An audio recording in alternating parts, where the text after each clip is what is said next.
పై ఆర్థిక మంత్రి Payyavula hot comments చేశారు. ఏపీ భవిష్యత్తుకు వైసీపీ హానికరమని పయ్యావుల అన్నారు.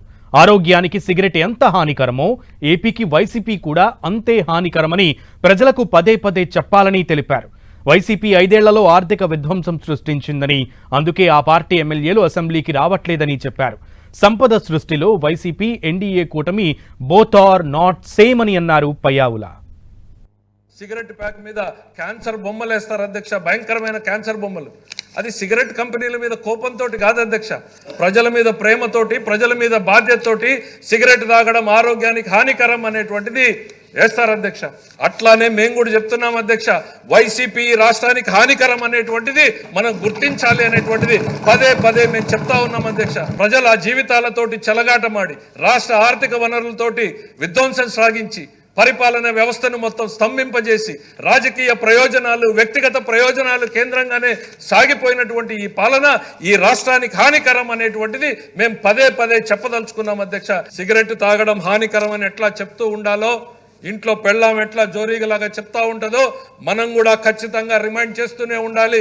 ఈ వైసీపీ అనేటువంటిది రాష్ట్రానికి, సమాజానికి హానికరం అనేటువంటిది పదే పదే చెప్తూనే ఉండాలి అధ్యక్ష. వీళ్ళకి రాజకీయ అవసరాల కోసమో లేక వాళ్ళ స్వార్థం కోసమో కలిసినటువంటి వ్యక్తులు కాదు అధ్యక్ష. వీళ్ళు ఈ సమాజం కోసం, ఈ రాష్ట్రం కోసం, రాష్ట్ర భవిష్యత్తు కోసం కలిసినటువంటి వ్యక్తులు కాబట్టే ఈ బంధం అంత దృఢంగా ఉంది అనేటువంటిది నేను చెప్తా ఉన్నా అధ్యక్ష. వీళ్ళకి వెనకాల నరేంద్ర మోడీ గారు అంతే బలంగా వీళ్ళిద్దరినీ కూడా వెనకాల సపోర్ట్ చేస్తున్నటువంటి పరిస్థితి అధ్యక్ష. ఇక్కడ ఉన్నటువంటి డ్రాప్అవుట్ ఎమ్మెల్యేల పరిస్థితి, బయటకు వెళ్తే ఈ కూటమి బంధాన్ని చూసి కుళ్ళుకుంటున్నారు అధ్యక్ష, కళ్ళల్లో నిప్పులు పోసుకుంటున్నారు అధ్యక్ష. ఏ రకంగా వాళ్ళ సోషల్ మీడియాలో కానీ వాళ్ళ పేపర్లో కానీ లేనివి కానివి చిలువల పలుగా వర్ణిస్తూ ఈ కూటమిలో చీలికలు ఎట్లా తేవాలా అనేటువంటి ఆలోచనలు చేస్తూ ఉన్నారు అధ్యక్ష. సమాజంలో సంపద సృష్టి, ఏ రకంగా ప్రభుత్వానికి ఆదాయం పెరగాలి, పేదల ఇళ్లలో ఏ రకంగా వాళ్ళ ఆదాయం పెంచాలి అనేటువంటిది మేము ఆలోచిస్తే, వాళ్ళ ప్యాలెస్ల్లో డబ్బులు ఎట్లా చేరాలి, వాళ్ళ ఎస్టేట్లలో ఎట్లా ఆదాయం పెరగాలి, ప్రభుత్వ ఆదాయాన్ని ఏ రకంగా ప్రైవేటుకు మళ్లించాలి అనేటువంటిది గత పాలకులు చేసినటువంటి విధానం అధ్యక్ష. కళ్ళ ముందు కనపడుతుంది అధ్యక్ష. ఇది వాస్తవం కాదా అని నేను అడుగుతున్నా అధ్యక్ష.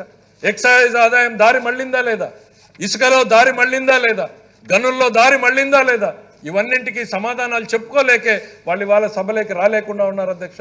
మా బాలయ్య గారి మాటల్లో చెప్పాలంటే అధ్యక్ష, ఇవాళ చంద్రబాబు నాయుడు గారి సంపద సృష్టి వేరు, గత పాలకుల సంపద సృష్టి వేరు అధ్యక్ష. బోత్ ఆర్ నాట్ సేమ్ అధ్యక్ష.